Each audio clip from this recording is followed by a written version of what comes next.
The best high school players from 10 different regions in the state played in the tournament. A feature of the games was the excellent defence, and most matches were fought to the full-time bell. The final between Metropolitan East and Met West in fact went beyond the bell, with a goal scored in extra time to win the game for Met East. Player of the series was creative midfielder Caesar Moura from Dulwich High. The Hunter side finished a disappointing 6th. However, Craig Jones from Lambton and Scott Halpin from West Wallsend were rewarded with selection in the state side.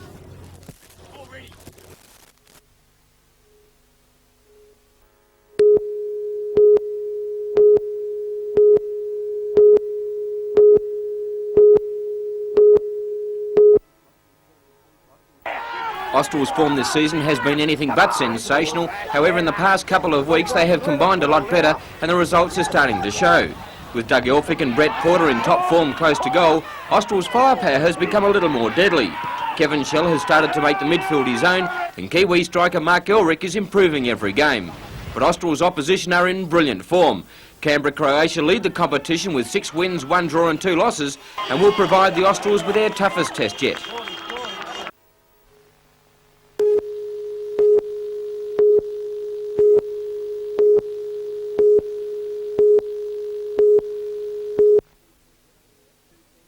The two teams have only met once before, and the boys from the Gold Coast were successful 9-0, something coach Alan McMahon is very keen on avenging. With a new look backline, the Knights will also be revved up to improve on their ordinary away record. Brian Quinton comes into the side to replace in-form 5'8" Michael Hagan, who was out because of representative commitments. And Quinton will play on the wing, allowing Jeff Doyle to move to his more favoured centre position. There is also a worry over both Gary Worth and Steve Fulmer, with the dreaded flu affecting them. But McMahon is confident they will line up in a match that is crucial to the Knights' chances of finishing in the top bracket of the Winfield Cup. And we will have a full report on the match in our news on Saturday night.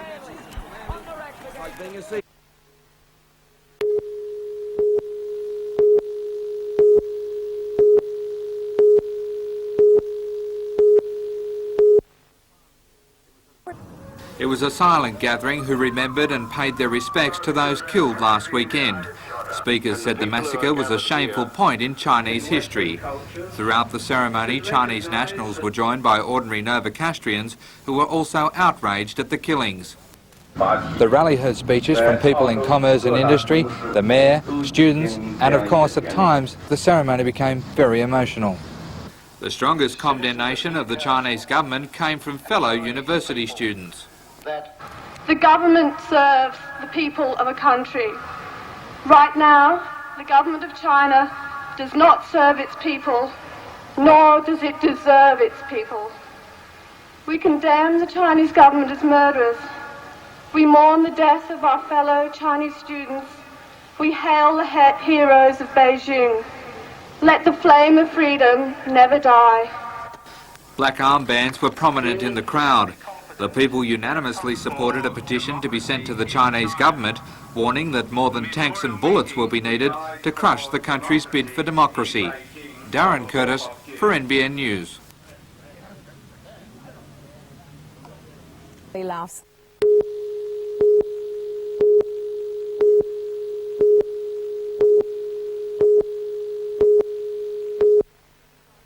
Sitting on prime land on the Port Stephens headland, Tomaree Lodge dates back to World War II, when locals and patients teamed up to help lay the foundations for a facility that has provided a home away from home for hundreds of mentally disabled people. But now it seems its age and that unqualified input into the building of the facility is taking its toll. Today, Dr. Owen James, Chief Executive Officer of the Hunter Area Health Service, admitted the lodge could not possibly meet today's fire safety standards. A check with the Office of Health Minister Peter Collins this afternoon proved the Minister too is well aware of that, adding fuel to the rumour mill that Tomaree Lodge is about to be sold off. It's a possibility that has sparked a storm of protest in the Nelson Bay community. Last night, hundreds attended a meeting strongly condemning such plans by the state government. According to member for Port Stephens, Bob Martin, who was at that meeting, the locals want Tomaree Lodge preserved. The general wish is that it can stay as it is, but if the government says, all right, we're not going to maintain that Schedule 5 facility there, either under Mrs Chadwick's control or under Mr Collins' control, then it should go over to the National Parks and Wildlife Service. 2 weeks ago, staff from Tomaree Lodge travelled to Sydney to meet with Mr Collins to voice their concerns about the effects of such a sale. Today, a spokesman for the minister said their comments had been taken into consideration and that no decision on the future of the facility had been made yet. However, the spokesman did admit that Tomaree was on the list of possible inclusions in a giant state government asset sell-off, in Tomaree's case, to private enterprise for a tourist development.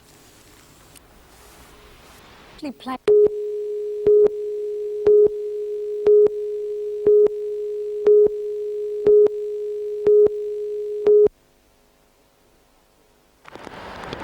wet weather has upset many holiday plans and families are heading home earlier than expected, a fact that Sergeant Max Dalton says should not lead drivers to become impatient.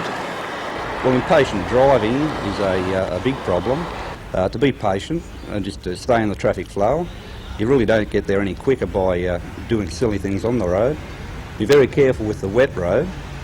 But so far this long weekend we've had a good steady traffic flow and there's been nothing major that's come to our notice.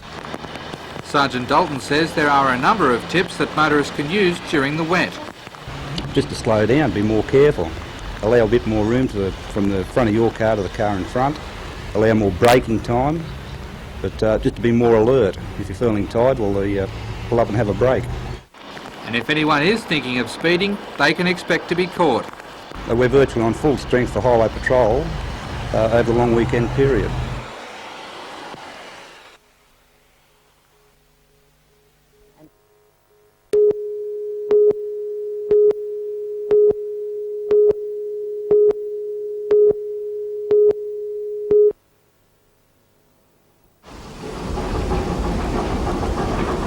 A decade ago today, 3 former rail employees decided to set up their own rail line to provide a moving history exhibit.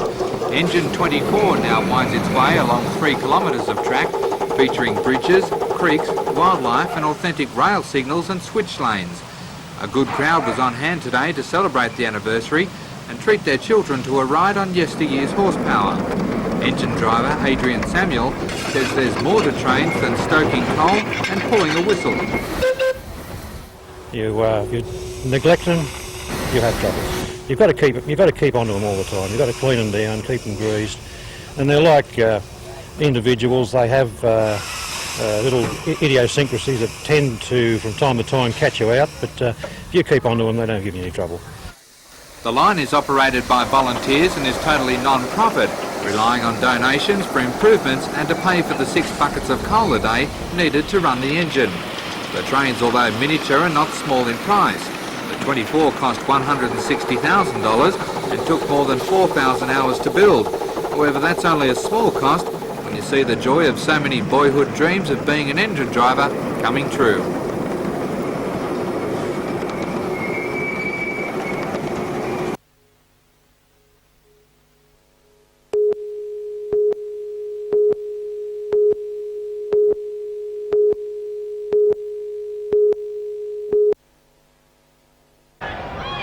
The SG Ball Under-17 final saw one of the most talented teams of all time on show.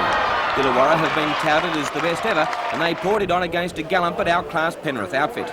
Illawarra scored 4 first-half tries with some very slick backline moves set up by a strong pack of forwards. David Riola was playing havoc with the Penrith line, and he scored a well-deserved try late in the first half. The Steelers continued the pressure early in the second half and sent a Ben David cross to make the scoreline 28-10, but then the Panthers began a fight back. Darren Munro scored to narrow the gap, and then Matthew Wilson crossed. Darren Munro scored his second in 5 minutes, and all of a sudden there was only 6 points in it.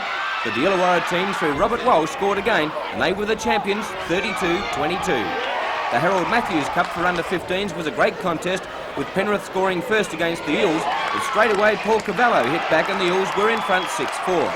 However, 2 tries to Scott Pan 5 minutes apart gave the Penrith Panthers a half-time lead of 14-6. Parramatta got on the board early in the second half through Adrian Vidiak, and that was the final score in the Matthews Cup. The Panthers by 2 points, 14-12. The Jersey flag was worth travelling a long way to see. Canberra and Balmain looked as though they could play in the Winfield Cup now, and it was the Raiders from Merced Move who crossed first with Jason Deeth the scorer. Second rower Peter Field scored a brilliant solo effort and Canberra led 12-2 at the break. Jason Gregory threw a clever dummy, drew the defence and sent Anthony Rudd on his way for a smart Raiders try on the resumption of play, but Balmain hit back in the 14th minute with a try to Cameron McFarlane. But Canberra sewed it up, scoring from a Balmain error, and they were the champions in the Jersey flag, 26 points to 8.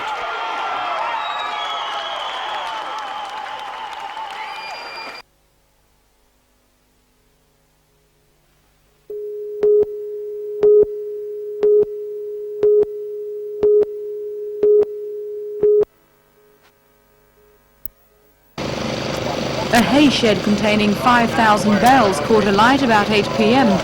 Police have blocked the East Maitland end of Morpeth Road, while brigades are in full force to try and put out the blaze. Nobody has been reported injured in the inferno, and livestock are safe. Fire officers say they almost had the outbreak under control.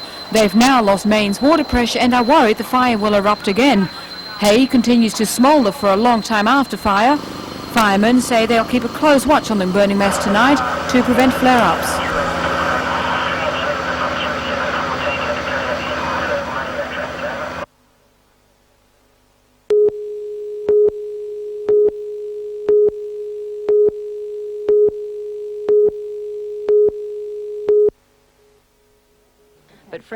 The former State Housing Minister and Attorney General will oppose two other candidates for pre-selection for the Central Coast seat on July the 8th. They are Gosford dentist Andrew Moran and Belinda Neal, wife of the State ALP Assistant Secretary.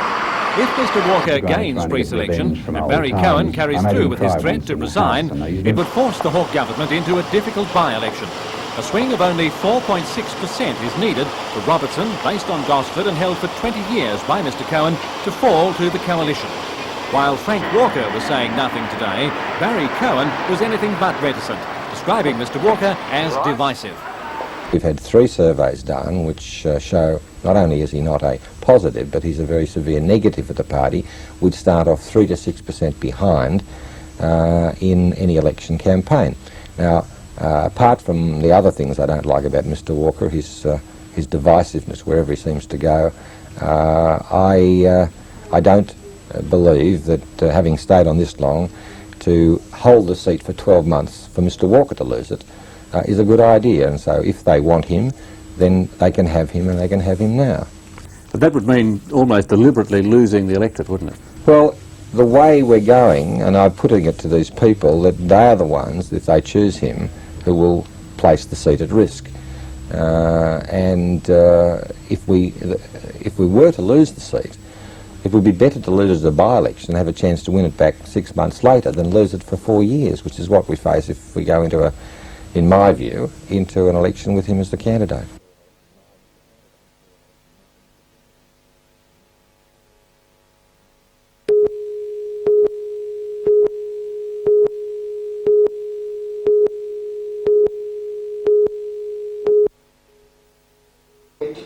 Little more than a year ago, Newcastle culinary company Spit Roast Professionals had just one outlet here in the Hunter. Today it's been hailed one of the state's most successful small businesses, operating 15 branches throughout Sydney, Wollongong and Newcastle. And now, in the face of that success, it's added a very special item to its menu, in cooking with Bernard King, who is preparing for them his very own range of designer salads. Salads have become much more interesting to the average Australian consumer. We're much more experienced now than we were, and we're more prepared now to accept a bigger variety. At a meeting with the owners of local franchises today, Bernard explained the style of his salads, as well as offering a few handy little hints. Oh, here's a little hint for you. A good housewife and cook. Oh, yes. Yes, I know our Tracy, she's a great cook. She's better at the eating. Among the range as well as special salad sauces, and Bernard believes his will rival those of the great Paul Newman. Yes, I think my potato salad dressing, for one, would be one that everybody would love, and it's such a secret I don't dare tell you. Sounds like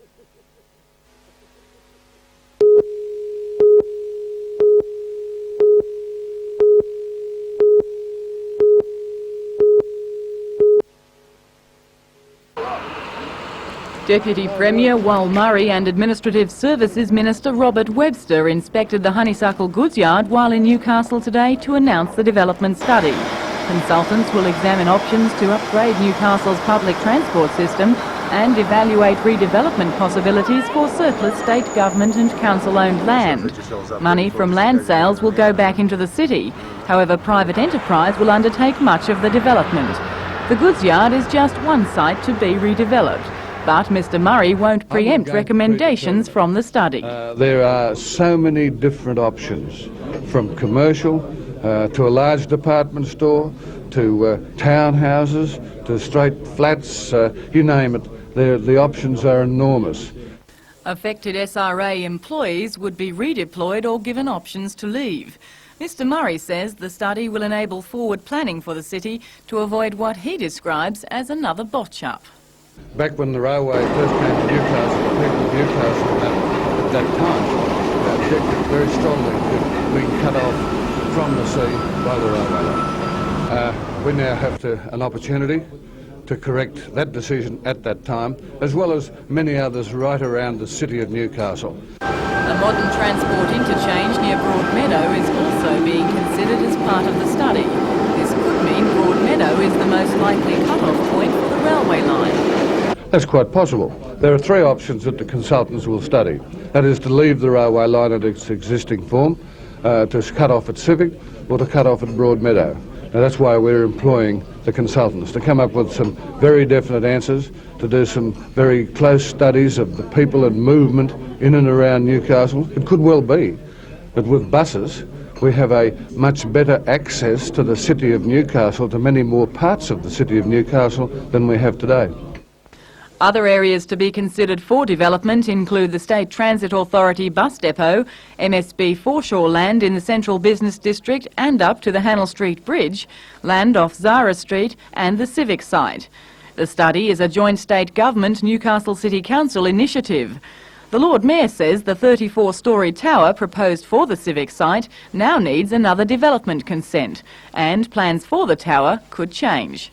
Of course they could be altered. They could be scrapped altogether, they could come back unchanged, they could have minor, major alterations. I would suggest that it will be a totally different development which will eventually take place on that site because of this study. Overall, the study will look at providing easy access from the Civic and goods yard sites to the foreshore. Consultants should be appointed by the end of July, ready to report back by late November.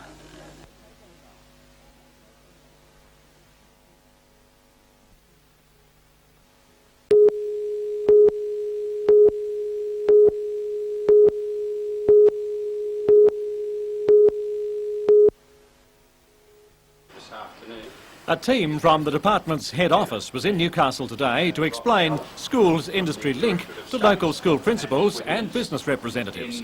The idea is to build on the success of programs such as work experience and leadership forums, but goes much further.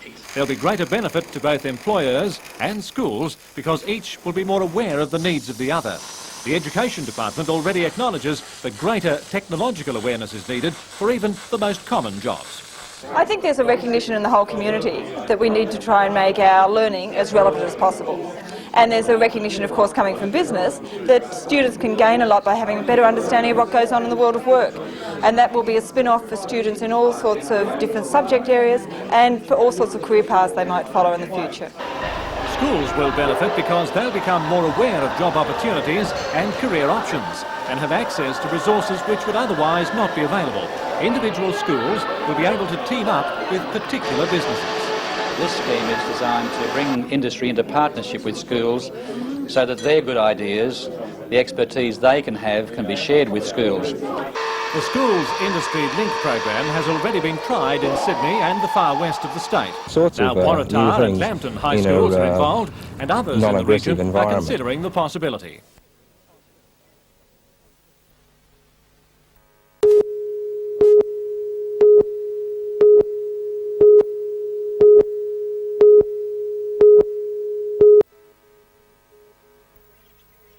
The unemployed man, Trevor Vernon Dodd, appeared in court charged with the murder of 19-year-old Elizabeth Nagy of Mount Druitt, Sydney.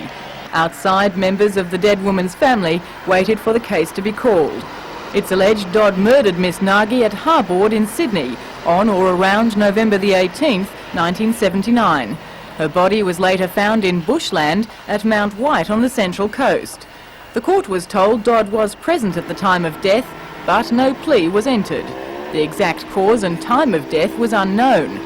Application was made for bail to enable Dodd to assist police with their inquiries. Despite opposition from the police, bail was granted. Outside, the dead girl's mother was visibly upset. Dodd was free to leave with his estranged wife on the condition he and another person each forfeit $5,000 if bail conditions are broken. Dodd must report to police 3 times a week until he reappears in the Newcastle court on July the 21st.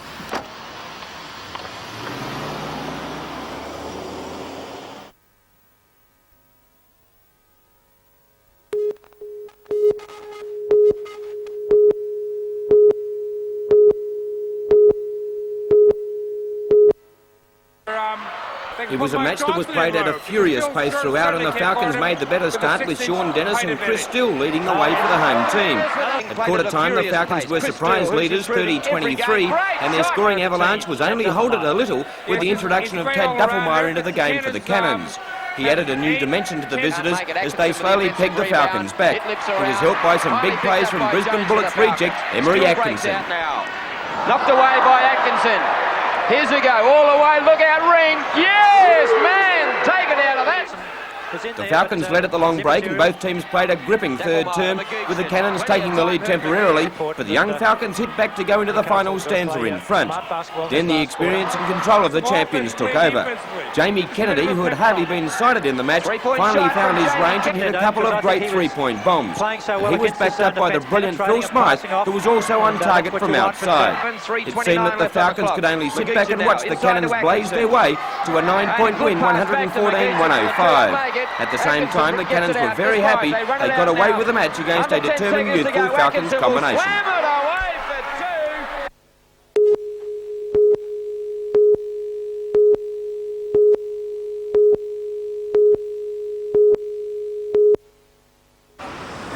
Rescue squad members passed through Neath as they held the lug along. The event involved squad members carrying a Stokes litter as used for carrying injured people during rescues from Cessnock to Curry and back. The aim of lugging a Stokes litter all that way was to raise money to build housing for a rescue vehicle and equipment at Curry. Having arrived at Curry, participants took time out to perform a simulated rescue, with the victim to be carried back to Cessnock.